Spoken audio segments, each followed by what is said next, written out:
Hello, my name is Melissa Camiola. My husband John and I live here with our children in Jos, Nigeria. I run a ministry called Grace Gardens that reaches out to prostitutes and prisoners with the gospel of Jesus Christ, and we run a halfway house for these women and children. Today I want to share with you a story that I have shared with many women on the streets of Jos. I once met a woman in a brothel.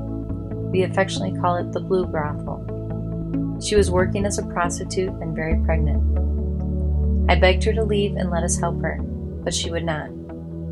She then gave birth to a little girl, and she named her Nansik. And when Nansik was about 6 months old, she abandoned her. We have never seen the mother again. I went to the owner of the brothel and asked if I could take the baby home. The owner asked me how much I was willing to pay for her. I told her that I was not willing to pay for a baby and that I didn't need a baby, but I was willing to help her out by taking the baby. She refused.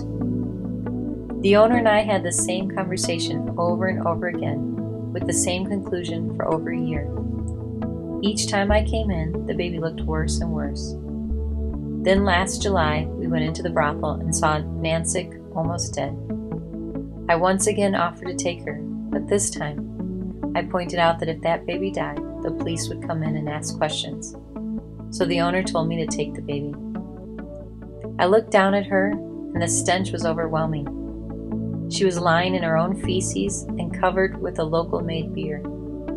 She and her mess were absolutely repulsive. But we reached down, picked her up, and walked her quickly out of there before anyone could change their mind.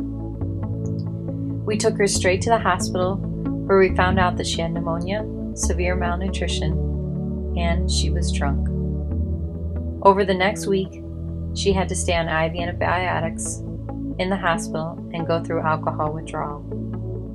As soon as she was well enough, we took her home and made her a part of our family. We are currently trying to adopt her. You know, you and I are not very different from Nansik. When God looks down at us in our sin, we look just like she looked laying in her own feces. We look repulsive.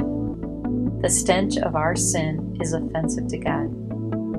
And just like Nansik was comfortable laying in her own feces, we get comfortable in our own sin and fail to look to God to rescue us. But the good news is, God sent Jesus down to rescue us, just like God sent me to rescue Nansik.